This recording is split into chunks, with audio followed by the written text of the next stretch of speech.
చెట్టుబడి తెలుగు లోగిలి. అందరికీ నమస్కారం. నేను మీ రాము, తెలుగు ఉపాధ్యాయుడును. చెట్టుబడికి స్వాగతం, సుస్వాగతం. 10వ తరగతి తెలుగు నూతన పాఠ్యపుస్తకంలో మొదటి పాఠ్యాంశమైనటువంటి ప్రత్యక్ష దైవాలు అనేటువంటి పాఠ్యాంశాన్ని గురించి చెట్టుబడి ద్వారా అందించేటువంటి ప్రయత్నం చేస్తున్నాము. ప్రత్యక్ష దైవాలు, మనకు కంటికి కనిపించేటువంటి దైవాలు ఎవరు? తల్లి, తండ్రి అనేటువంటి వాళ్ళు మనకి కంటికి కనిపించేటువంటి ప్రత్యక్ష దైవాలుగా మనం భావించాలి. ధర్మశాస్త్రం ఏమని చెబుతుందయ్యా అంటే, తల్లిదండ్రులను, గురువులను ఎవరైతే సేవిస్తారో, అదేవిధంగా భర్తకు ఎవరైతే సేవలు చేస్తారో అలాంటి వారు ఉన్నత గతులు పొందుతారని తెలియజేయటువంటి అంశము ఇందులో ఇమిడీకృతమైంది. కనిపించినటువంటి దేవుడికి ఎన్ని మొక్కులు మొక్కినా వరములు ఇస్తాడో లేదో తెలియదు, కానీ మనకు జన్మనిచ్చి మన యొక్క బాగోగులు కోరుతూ పరితపించేటువంటి, మన కళ్ళ ముందు కనపడేటువంటి నిజరూప సాక్షాత్కరించేటువంటి దేవతలు మన తల్లిదండ్రులు. వారిని సేవించడం మహాభాగ్యంగా ఉండాలని మనకి ఈ పాఠం ద్వారా తెలుసుకోబోతున్నాము. అందుకే వేమన గారు అంటారు, తల్లిదండ్రుల మీద దయలేని పుత్రుండు పుట్టనేమి వాడు గిట్టనేమి, పుట్టలోని చదలు పుట్టవా గిట్టదా విశ్వధాభిరామ వినురవేమా. తల్లిదండ్రుల మీద కరుణ, జాలి, దయ లేనటువంటి కొడుకు పుట్టినా ఒకటే, పుట్టకపోయినా ఒకటే. చెదల పురుగులు పుడతాయి, సస్తాయి, వాటి వల్ల ఎలాంటి ఉపయోగం లేదు అని అందులో ఆంతర్యము. అంటే ఇక్కడ ఏం చెప్తున్నారంటే, ఒక మనిషి పుట్టాడు, పుట్టుక జన్మించింది అనగానే అతడి బాధ్యతలు కొన్ని ఉంటాయి. ఆ బాధ్యతలలో ఉత్కృష్టమైనటువంటిది, కర్తవ్య దీక్షతో చేయదగినటువంటిది ఏదయ్యా అంటే తల్లిదండ్రుల సేవ. ఇక్కడ ప్రత్యక్ష దైవాలు పాఠంలో ఒక గొప్ప విషయాన్ని మీకు తెలియచేయాలి. సంస్కృతంలో మహాభారతాన్ని తెనిగించిన కవిత్రయంలో తృతీయుడైనటువంటి ఎర్రన గారు అరణ్య పర్వశేష భాగ 5వ ఆశ్వాసంలో ఒక అద్భుతమైనటువంటి ఘట్టాన్ని మనకు అందించడం జరిగింది. ఏంటి ఆ ఘట్టం అనంటే, తల్లిదండ్రుల సేవ కావచ్చు, భార్య భర్తకు చేసేటువంటి శుశ్రూష కావచ్చు, నిమ్మన జాతులో పుట్టినప్పటికీ ఉన్నత గతులు పొందేటువంటి వైనం కావచ్చు, వీటిని ఎవరు ద్వారా ఎవరు తెలుసుకున్నారు, ఏంటి కథ అనే విషయాన్ని మన మాటలో తెలుసుకుందాం. అరణ్యవాసం చేసేటువంటి సమయంలో ధర్మరాజు తెలుసుకోవాలనేటువంటి కోరికతో, తెలుసుకోవాలనే కోరిక ఉండడమే క్షత్రియ ధర్మం, క్షత్రియ సంస్కారం. అలాంటి గుణాలు, సద్గుణాలు కలిగినటువంటి మహారాజు ధర్మరాజు.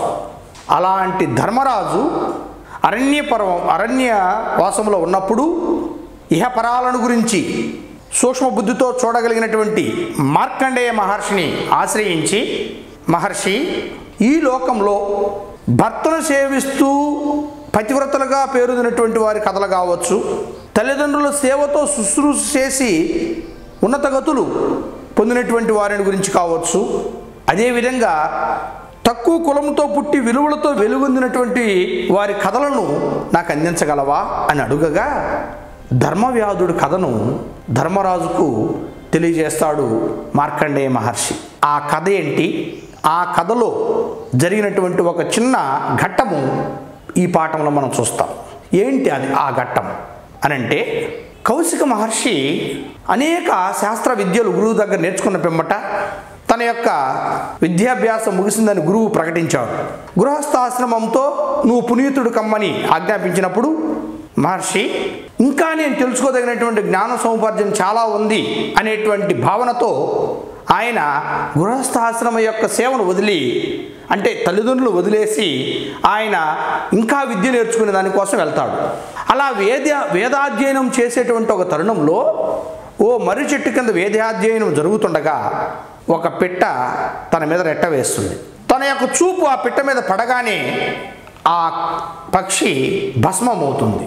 అదే రోజు మధ్యాహ్నం భిక్షాటనకై గ్రామానికి వెళ్ళినప్పుడు ఒక పతివ్రత ఇంటి ముందు భవతి భిక్షాందేహి అని అడుగగా, అదే సమయాన ఇంటికి వచ్చినటువంటి భర్త పరిచర్యలలో మునిగి తేలినటువంటి, ఆ సేవలలో మునిగి ఉన్నటువంటి తన భార్య భిక్ష చేయుటకు కొద్ది ఆలస్యమైన కారణంగా కోపించినటువంటి ఈ యొక్క కౌశికుడు ఆమె బయటకు రాగానే భగ్గుమంటాడు, మండిపోతాడు కోపంతో. అప్పుడు ఆమె ఏమంటుందంటే, నీవు చూసేటువంటి చూపులకి భస్మం కావడానికి నేను నీ ఎలాంటి చెట్టు మీద ఉండే పిట్టను కాదు అంటుంది.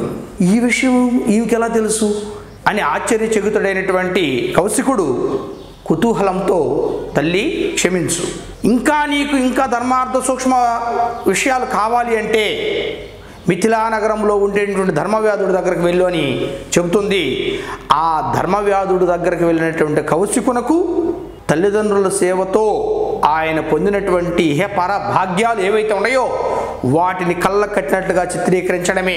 అంటే తల్లిదండ్రుల సేవతో పునీతుడైనటువంటి ధర్మవ్యాధుడి యొక్క ఔన్నత్యాన్ని తెలుసుకున్నటువంటి కౌశికుడు కూడా తన తల్లిదండ్రుల దగ్గరకు పరిగెత్తుకొని వచ్చి ఏ విధంగా అంటే తల్లిదండ్రులు సేవ చేస్తే వచ్చేటువంటి మహాభాగ్యం ఎక్కడ ఉంది అనేటువంటి విషయాన్ని కూలంకషంగా తెలియజేయడమే ప్రత్యక్ష దైవాలు. ఆ పాఠాన్ని తరువాత ఎపిసోడ్లో మనం చూడబోతున్నాము. చెట్టుబడిని అందరూ కూడా సబ్స్క్రైబ్ చేయండి, లైక్ చేయండి, షేర్ చేయవలసిందిగా కోరుచు. ధన్యవాదములు. లోకంలో కంటికి కనిపించే దేవతలు అమ్మ నాన్నలు. వారిని ఎల్లప్పుడూ సేవించడమే ధర్మాలన్నింటిలో ఉత్తమ ధర్మం. ఆ ధర్మాన్ని అనుసరించాలని ముందు మనం చెప్పుకున్నాం. చెంగుచాటు చిరుతిండ్లను మరువవద్దురా, పైట చెంగు పాల రుచికి ప్రణమిల్లరా, అమ్మబడ్డ కష్టానికి అంతులేదురా, ఆమె కన్నీటికి కట్టే కల నీవురా, ఎంత చేసినా తీరనిది తల్లి రుణమురా, నీవెంత మోసినా తగ్గనిది కన్న తల్లి భరమురా. నాకు తెలిసిన అమ్మ ఎలా ఉందంటే, మా ఊర్లో ఏమైనా శుభకార్యాలు జరిగినప్పుడు ఆ బంతులలో కొన్ని పిండి పదార్థాలు పెడుతూ ఉంటారు, ఇష్టమైనటువంటి వస్తువులు పెడుతూ ఉంటారు.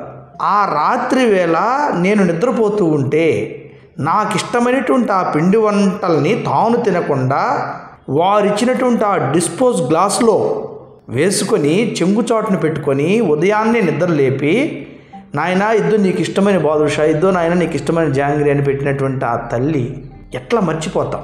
అందుకే అన్నాను, చెంగుచాటు చిరు తిండ్లను మరువవద్దురా, పైట చెంగు పాల రుచికి ప్రణమిల్లరా. బస్సులో 10 మంది మగవాళ్ళు అక్కడ ఉన్నప్పటికీ నాకు ఆకలేస్తుందని గ్రహించి అంతమంది మగాళ్ళు ఉన్నా కూడా సిగ్గుపడకుండా తన యొక్క పైట చెంగును అడ్డు వేసి నాకు ఆకలి తీర్చినటువంటి అమ్మకు నేనేమివ్వగలను? ఆమె రుణాన్ని ఎలా తీర్చగలను? ఇక నానంటావా, రక్షణలో రారాజు, క్రమశిక్షణలో మహారాజు, కోరిన కోరికలు తీర్చుటలో కోనేటి రాయుడు అంతటి వాడు. ఆయన పంచే మమత, నడిపే నడత ఇక ఎదురు లేనటువంటిది. ఈ లోకంలో ఏది కావాలన్నా నీకు అందించేటువంటి పరమదైవం తండ్రి. అలాంటి తల్లిదండ్రులు మనకు కంటికి కనిపించేటువంటి ప్రత్యక్ష దైవాలు. అలాంటి వారిని సేవించడము ఒక భాగ్యంగా మనము ఎంచుకోవాలి. ఇది మన కర్తవ్యము, మానవ జన్మకు సుకృతము అని ప్రతి ఒక్కరు గుర్తెరిగి నడుచుకోవాలని ఈ పాఠం మనకు అందిస్తుంది. అయితే ప్రత్యక్ష దైవాలు అనేటువంటి పాఠము ఇతిహాస ప్రక్రియకు చెందినది. అసలు ఇతిహాసం అంటే ధర్మార్థ కామమోక్షోపదేశ సమన్వితం పూర్వావృత్త కథాయుక్తం ఇతిహాసం ప్రసక్షతే అని మహాత్ములు చెప్పారు. అంటే ధర్మార్థ కామమోక్షములు అనే చతుర్విధ పురుషార్థాలు కావచ్చు, ఉపదేశములు కావచ్చు, పూర్వ వృత్తాంత కథలతో కూడినది ఇతిహాసం. ఇలాంటి ఇతిహాసము మనకి 2 రకాలుగా కనిపిస్తుంది, రామాయణము మరియు భారత ఇతిహాస కథలు. ఇతిహాసము ఆసు రూపంలో ఉంటుంది, అంటే తొల్లిటి కథలుగా ఇవి ఉంటాయి. గ్రంథస్థం కాక రూపంలో ఇవి మాటల రూపంలో ఆసు రూపంలో ఉండేవి. కథనానికి ఇందులో ఎక్కువ ప్రాధాన్యత ఉంటుంది. మనం గత తరగతులలో కూడా ఈ ఇతిహాసం అనేటువంటి ప్రక్రియను గురించి చూసాము. ఈరోజు ఈ యొక్క అరణ్య పర్వ 5వ ఆశ్వాసంలో ప్రత్యక్ష దైవాల పాఠాన్ని మనము చూడబోతున్నాము. ఈ యొక్క పాఠాన్ని మనకు అందించినటువంటి ఆయన ఎర్రన. ఎరణ గారు కవిత్రయంలో 3వ వాడైనప్పటికీ మహాభారతాన్ని పూర్తి చేసిన ఘనుడుగా మనం భావించవచ్చు. ఈయన 14వ శతాబ్దానికి చెందినవాడు. పాకనాడుగా పిలువబడినటువంటి ప్రకాశం జిల్లాలో ఈయన గుడ్లూరు గ్రామానికి చెంది ఎంతో పేరును గడించి ఈ రాష్ట్రానికే కాక ఈ లోకానికే సుపరిచితులుగా మన ప్రాంత వాసిగా ఎంతో పేరును గడించినటువంటి ఎరణ నృసింహ పురాణం, హరివంశం, రామాయణం, మహాభారత, అరణ్యపర్వ శేషభాగము వీటన్నింటిని కూడా ఈయన రాయటం జరిగింది. శంభుదాసుడు, ప్రబంధ పరమేశ్వరుడు అనునవి ఈయన యొక్క బిరుదులు. అంతేకాదు ఈయన యొక్క శైలి సూక్తి వైచిత్రి, అంటే చెప్పదలుచుకున్నటువంటి విషయాన్ని కొత్త భావంతో చెప్పడం, విషయం తెలిసిందే కొత్త భావంతో చూపించడం అనేటువంటిది ఏదైతే ఉందో అది సూక్తి వైచిత్రి. దానికి నిలువద్ధంగా నిలిచినటువంటి వారు మన యొక్క ఎరణ గారు. నన్నయ్య తిక్కన బాటలలో నడిచి ఎర్రనగూడ మహాభారత అఖిల భాగానికి విలక్షణ ప్రక్రియ గౌరవాన్ని కలిగించి తెలుగు రచనను పురసృష్టిగా నిర్వహించాడు. ఆంధ్ర మహాభారతంలో నన్నయ్య అరణ్య పర్వంలో ఇతిహాస స్వభావం ఎక్కువగా కానవస్తుంది. ఎర్రన అరణ్యపర్వ శేషభాగంలో పురాణ స్వభావం కూడా ఎక్కువగా కనిపిస్తుంది. అయితే అరణ్యపర్వ శేషాన్ని నన్నయ్య రచనగానే ప్రకటించిన నిరంకార ప్రవృత్తి కలవాడు ఎర్రన గారు. అలాంటి ఎర్రన గారు రాసినటువంటి ప్రత్యక్ష దైవాలు పాఠము ఈ యొక్క 10వ తరగతి విద్యార్థులకు, నేటి విద్యార్థి లోకానికే కాదు యావత్ మానవ సమూహానికి ఎంతో ఉపయుక్తమైనటువంటి పాఠము. దీనిని శ్రద్ధగా ఆలకించవలసిందిగా మనవి చేస్తున్నాము. చూసాము కౌశిక మహర్షి ఏ విధమైనటువంటి జ్ఞానార్జన తెలుసుకోవాలని ధర్మవ్యాధుడి దగ్గరికి వెళ్ళాడో, ఆ ధర్మవ్యాధుడు ఎలాంటి నియమ నిష్టలతో తన యొక్క తీరును, తన యొక్క జీవన విధానాన్ని ఎలా సాగిస్తున్నాడో ఈ యొక్క పాఠంలో మనం చూడబోతూ ఉన్నాము. ధర్మవ్యాధుని కలిసినటువంటి కౌశిక మహర్షి ఏ విధమైనటువంటి విషయాలు తెలుసుకున్నాడో మొదటి పద్యంలో మనం చూద్దాం. ఏ నిమ్మెయి ఉత్తమ విజ్ఞానోన్నతి వడయుటకు నిజంబగు మూలం బైనది కలదొక ధర్మము భూసుత అది నీకు దృష్టముగా నెరిగింతున్.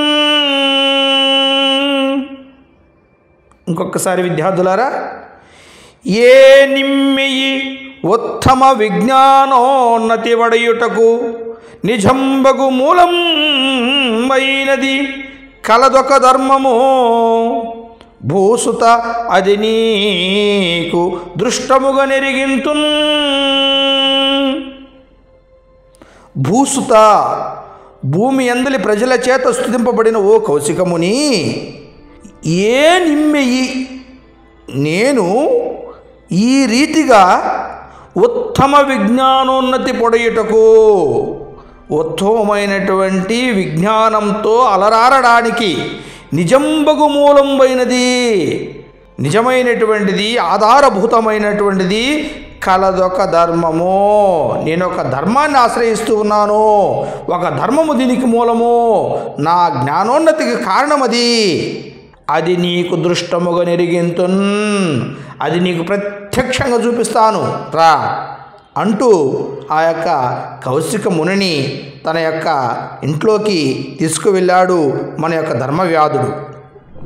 అభ్యంతర గృహమునకు రమ్మని అతనిని తోడ్కొని చని మనోహరంబై చతుస్సాలంబై వివిధ సౌరవ సంభాసితంబైన హరిమెంబునందు మహితాసనాసీనులైన వారిని తన జననీ జనకులన్ అభిమతాహార పరితోషితులన్ పరమాంబరాభరణ గంధ మాల్యాలంకృత మూర్తులన్ అతనికి చూపి తానును తత్పాద ప్రణామంబు చేసి వారలను కుశలం బడిగిన నీ ఇరువురం పుత్తునకిట్లనిరే.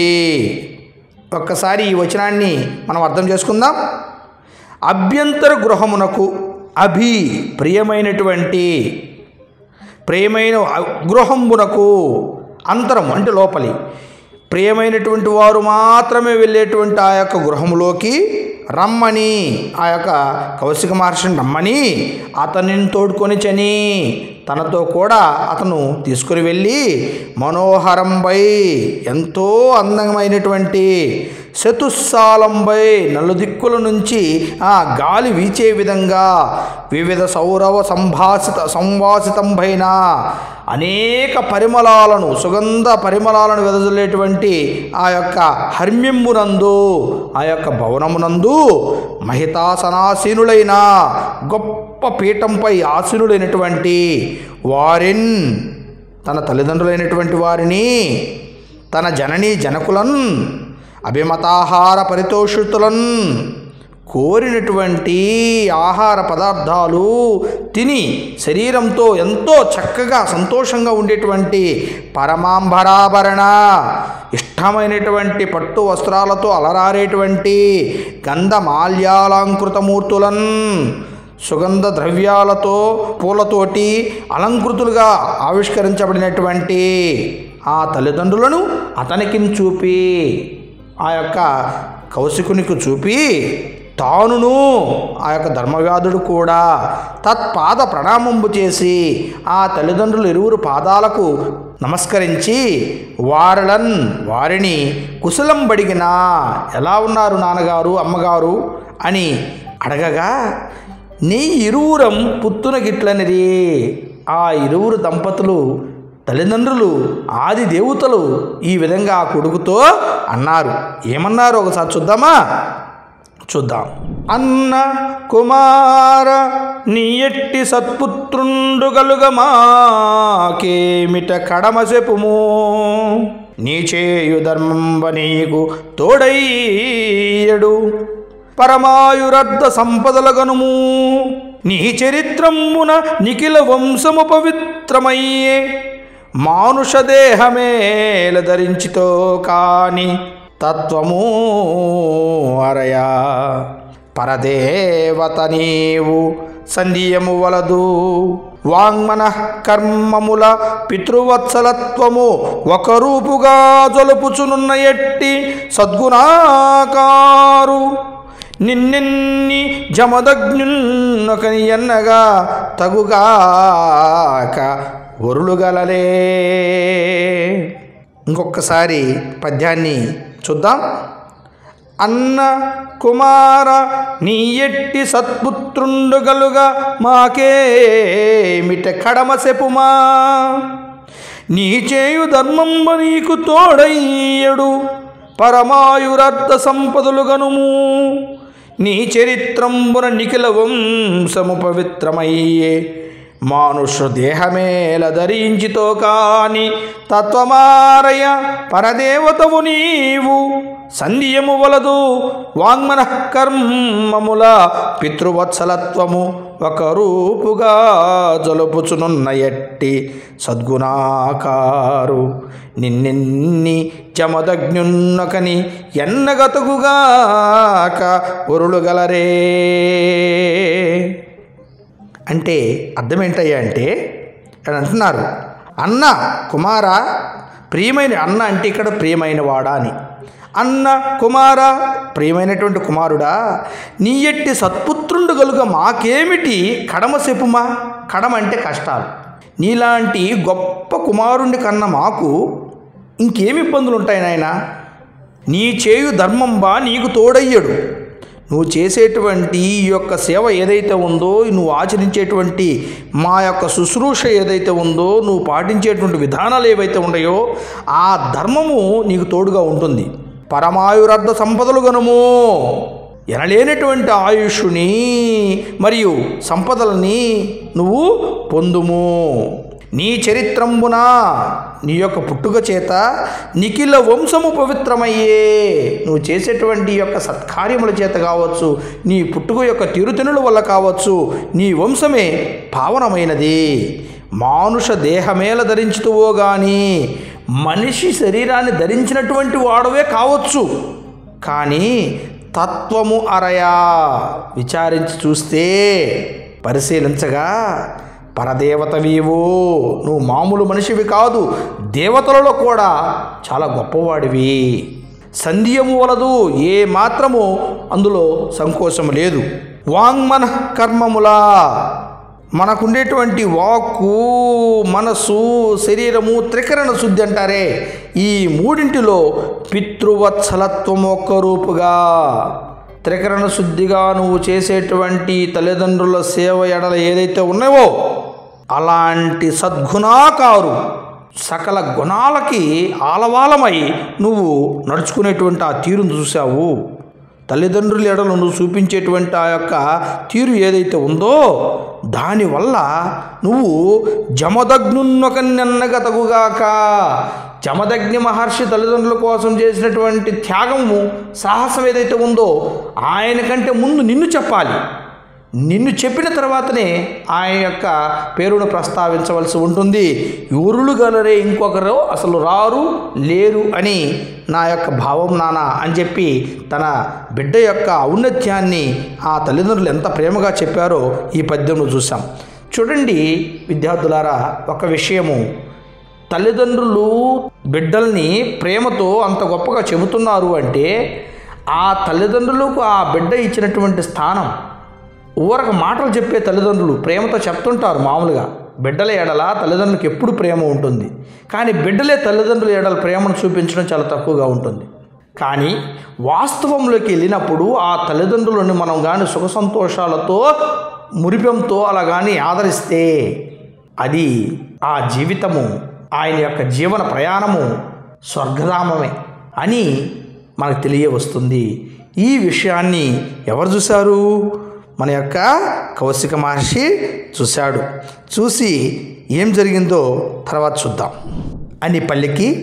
అప్పుడు ధర్మవ్యాధుండు వారికి కౌశికుని చూపి, మహాత్ముండు మనల్ని చూసు వేట్కనిట వచ్చే అని చెప్పిన ఆ వృద్ధులు అతనికి అర్హ సత్కారంబులు గావించినన్ కైకొని అతండు వారలను కుశలం బడిగి నంత విప్రునకు లుబ్ధకుండిట్లనియే. ఆ విధంగా పలికి అప్పుడు ధర్మవ్యాధుడు ఆ తల్లిదండ్రులకి వచ్చినటువంటి కౌశిక మునిని చూపించారు. చూపిస్తూ ఏమన్నాడు తెలుసా? మహాత్ముడు మనల్ని చూసు వేట్కనిట వచ్చే. గొప్ప ఆత్మ కలిగినటువంటి యొక్క కౌశిక మహర్షి మనల్ని చూసి తరించుటకు వచ్చాడు అని చెప్పిన వెంటనే ఆ వృద్ధులు, వయసు మీరినటువంటి ఆ యొక్క పుణ్య దంపతులు, ధర్మవ్యాధుని యొక్క తల్లిదండ్రులు ఎవరైతే ఉన్నారో అతనికి అర్హ సత్కారంబులు గావించినన్ అతిథి సత్కారాలు సన్మానాలు కూడా చేసి గైకొని వాటన్నిటిని కూడా సమర్పించిన పిమ్మట అతండు ఆ యొక్క కౌశికుడు వారలను కుశలం బడిగన్. అది ఇక్కడ ఎలా ఉన్నారు? మీ యొక్క అబ్బాయి చేసేది కరెక్టేనా, నిజమేనా, ఇంత గొప్పగా ఉన్నారా మీరు? ఇది ఈ యొక్క పరమశోభితమైనటువంటి విలాసవంతమైనటువంటి యొక్క హర్మ్యమునందు మీరు పడునటువంటి సుఖాలు ఏ రారాజు కూడా పడరే అన్న విధంగా ఉన్నారే మీరు. ఇది నిజమా, కళ నిజమా అన్నట్టుగా ఆయన యొక్క అనుమానాన్ని నివృత్తి చేసుకున్నాడు. వాళ్ళని కుశల ప్రశ్నలు అడిగి అంతా నవ్వి సంతోషంతో ఆ మాటలు వింటున్నటువంటి మన యొక్క ధర్మవ్యాధుడు ఒక నవ్వు నవ్వి విప్రునకున్ ఆ కౌశిక మహర్షికి లుబ్ధకుండిట్లనియే. ధర్మవ్యాధుడు ఈ విధంగా అంటున్నాడు. ఏ విధంగా అంటున్నాడో తదుపరి చెప్పుకుందాం.